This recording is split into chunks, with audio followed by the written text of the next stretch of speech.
जय हिंद। इस वीडियो में हम लोग स्पीडी बुक से काफ़ी ज़्यादा इम्पोर्टेंट हम लोग स्टैटिक जी के देखने वाले हैं। तो चलिए शुरू करते हैं। देखिए, भारत के जो प्रथम शिक्षा मंत्री हुए थे उनका नाम क्या था? अबुल कलाम आज़ाद। स्वतंत्र भारत के जो प्रथम शिक्षा मंत्री थे वो कौन थे? अबुल कलाम आज़ाद। अब इसको ट्रिक से कैसे याद रखिएगा?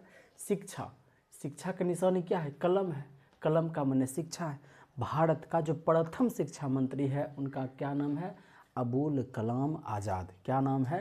अबुल कलाम आज़ाद। अब देखिए, शिक्षा के क्षेत्र में नया परिवर्तन लाने के लिए जैसे ही हमारा भारत आज़ाद हुआ 1947 में, तुरंत ही एक राधा कृष्णन आयोग आया। ये शिक्षा में सुधार से संबंधित ये आयोग था। कौन सा आयोग था?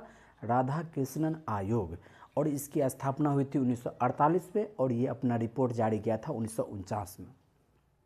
लेकिन अभी हम लोग अपने यहाँ भारत में देखें तो शिक्षा का जो स्तर है वो इस तरह से है कि 1 से 10 होता है, फिर 11 12 होता है, फिर ग्रेजुएशन में पार्ट 1 पार्ट 2 पार्ट 3 होता है। यदि आप देखेंगे यहाँ 10वां तक होता है, फिर इंटर 11 12, फिर उसके बाद ग्रेजुएशन में पार्ट 1 पार्ट 2 पार्ट 3। ये जो आया था, इस सिस्टम को लाने वाला जो आयोग था उसका क्या नाम था? कोठारी आयोग। क्या नाम था? कोठारी आयोग। कोठारी आयोग जो बना था वो 1964 में बना था और ये अपना रिपोर्ट जो दिया कब? 1966 में दिया। और इसी कोठारी आयोग के ही रिपोर्ट के अनुसार भारत का पहला राष्ट्रीय शिक्षा नीति बना। और वो भारतीय का पहला जो राष्ट्रीय शिक्षा नीति वो कब बना? 1968 में। इसी में आप देख रहे हैं 1 से 10, फिर 11 12, फिर ग्रेजुएशन में पार्ट 1 पार्ट 2 पार्ट 3। तो भारत में पूछेगा, बताइए पहला राष्ट्रीय शिक्षा नीति कब आया था? तो कहेंगे 1968 में आया था। किस आयोग के कहने पर आया था? तो कहेंगे कोठारी आयोग के कहने पर आया था। और ये कोठारी आयोग कब बना था? 1966 में। अपना रिपोर्ट 64 में। और अपना रिपोर्ट कब दिया? तो कहेंगे 1966 में। इसी के रिपोर्ट के अनुसार भारत का जो पहला राष्ट्रीय शिक्षा नीति बना वो 1968 में। ठीक है। अब समय बदला और इसी में राष्ट्रीय शिक्षा नीति में परिवर्तन लाने का प्रयास किया गया और इसी हिसाब से बन गया दूसरा राष्ट्रीय शिक्षा नीति। पूछेगा, बताइए दूसरा राष्ट्रीय शिक्षा नीति कब बना था? तो कहेंगे 1986 में। कब बना था? 1986 में। इसको याद रखना बहुत आसान है। ये 68 में 6 8 को उलट दीजिए तो 8 6 बन जाता है। कहेगा कि बताइए पहला राष्ट्रीय शिक्षा नीति, तो कहेंगे 1968। कहेगा दूसरा राष्ट्रीय शिक्षा नीति, उसी को उलट देंगे 1986। और 1984 में ही मृत्यु हो गई थी इंदिरा गांधी की। और उसके बाद जो प्रधानमंत्री बने थे वो थे राजीव गांधी। 1986 से राजीव गांधी थे। इसीलिए आप देख रहे हैं कि दूसरा जो राष्ट्रीय शिक्षा नीति थी उसकी घोषणा कौन किया था? राजीव गांधी किया था। कब किया था? तो 1986 में किया था। अब इसी में संशोधन किया गया। ये गलत लिखा हुआ है। इसी में संशोधन किया गया 1992 में। और उस समय जो प्रधानमंत्री थे वो थे नरसिम्हा राव। कौन थे? नरसिम्हा राव। तो फिर से ये तो हो गया पहला राष्ट्रीय शिक्षा नीति 1968। कहेगा दूसरा राष्ट्रीय शिक्षा नीति, तो कहेंगे 1986। और तीसरा राष्ट्रीय शिक्षा नीति जो बना वो नरेंद्र मोदी के समय में बना और 2020 के तहत बना। ये कब लागू हो, ये कब पारित किया गया? तो 29 जुलाई 2020 में। कब? 29 जुलाई 2020 में। अभी पूरी तरह से पूरे भारत में लागू नहीं किया गया है, लेकिन आपके एग्जाम में पूछता है, कहेगा बताइए तीसरा जो राष्ट्रीय शिक्षा नीति है, जो शिक्षा नीति है, ये किसके कहने पर आया? तो कहेंगे कस्तूरी रंगन। किनके कहने पर? कस्तूरी रंगन। इसके अध्यक्ष कौन थे? कस्तूरी रंगन। इन्होंने क्या लाया? 5 3 3 4। जैसे यहाँ देख रहे हैं 10 2 3, उसी तरह से 5 3 3 4 इस तरह से आपका चलेगा। लेकिन अभी इसको पूरी तरह से लागू नहीं किया गया है। तो कहेंगे बताइए भारत का पहला राष्ट्रीय शिक्षा नीति कब घोषित किया गया था? कहेंगे 1968। कहेगा बताइए भारत का दूसरा राष्ट्रीय शिक्षा नीति, तो कहेंगे 1986। कहेगा तीसरा राष्ट्रीय शिक्षा नीति, तो कहेंगे 2020, 29 जुलाई 2020। पहला जो राष्ट्रीय शिक्षा नीति बना था वो किनके कहने पर बना था? कोठारी आयोग। कोठारी आयोग की स्थापना 1964 में हुई थी, अपना रिपोर्ट 1966 में दिया था।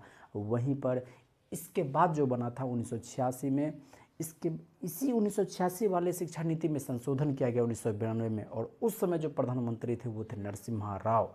और तीसरा जो राष्ट्रीय शिक्षा नीति आया 2020 में आया, इस समय हमारे प्रधानमंत्री हैं नरेंद्र मोदी।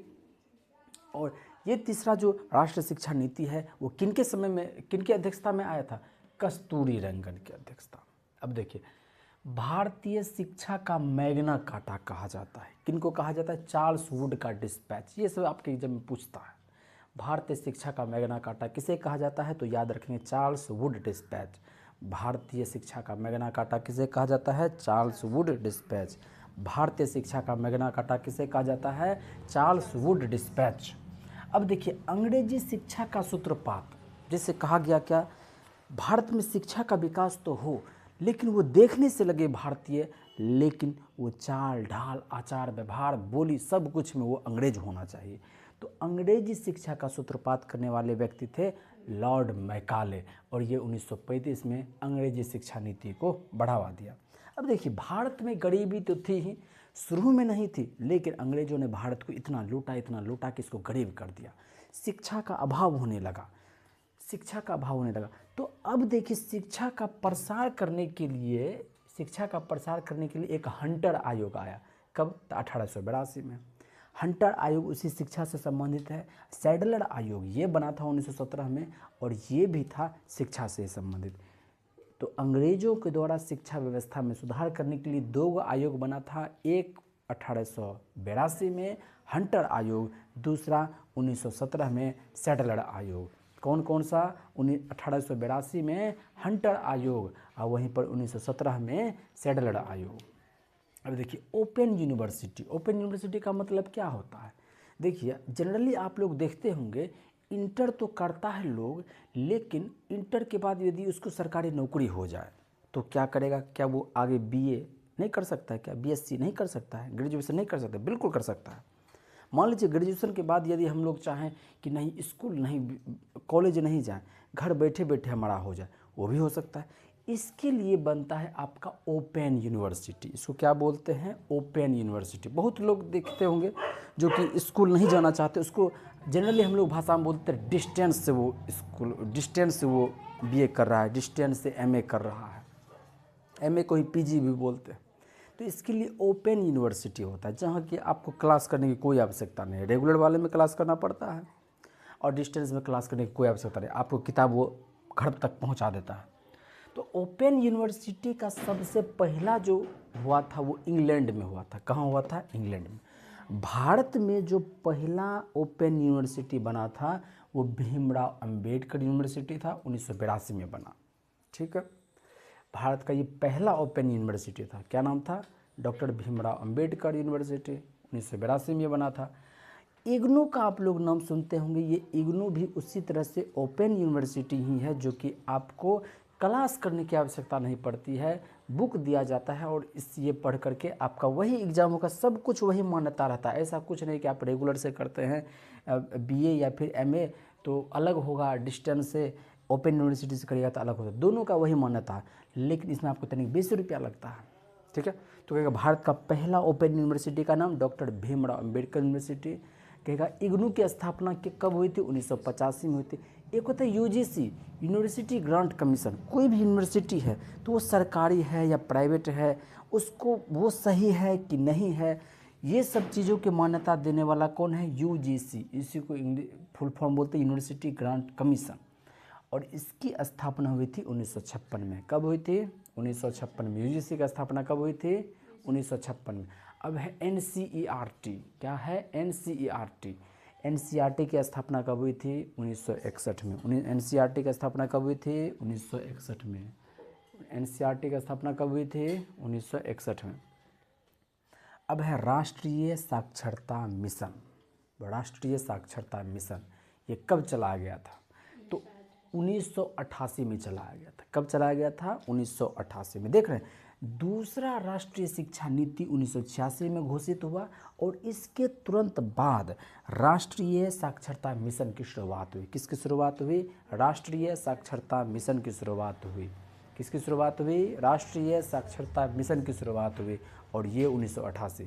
और इसी के समय में ब्लैक बोर्ड कार्यक्रम चला गया। ऑपरेशन ब्लैक बोर्ड कार्यक्रम बोलते हैं इसको। क्या बोलते हैं? ऑपरेशन ब्लैक बोर्ड कार्यक्रम। और इसकी शुरुआत जो होती है वो 1987 से 88 के बीच में होती है। तो आप इन दोनों को साथ में कह सकते हैं, कहते हैं राष्ट्रीय साक्षरता मिशन की भी स्थापना इसी में हुई थी और ब्लैक बोर्ड कार्यक्रम की भी शुरुआत इसी में की गई थी। ठीक है, अब देखिए आईआईटी बहुत नाम सुनते हैं आईआईटी। पहला जो आईआईटी बना था वो बना था खड़गपुर में। पहला आईआईटी कहाँ का था? खड़गपुर में। और पूरे भारत का पहला जो आईआईटी का नाम क्या था? खड़गपुर, आईआईटी खड़गपुर। और इसकी स्थापना हुई थी 1957 में। अब पहला इंजीनियरिंग कॉलेज जो शुरुआत हुई थी, पहला इंजीनियरिंग कॉलेज जो शुरुआत हुई थी वो रुड़की में हुआ था।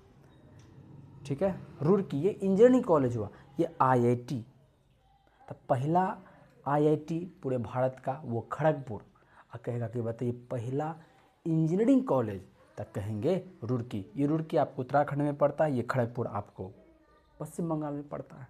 तो कहेगा बताइए पहला आईआईटी कौन सा? आईआईटी खड़गपुर। कहेगा बताए पहला इंजीनियरिंग कॉलेज, तब कहेंगे रुड़की।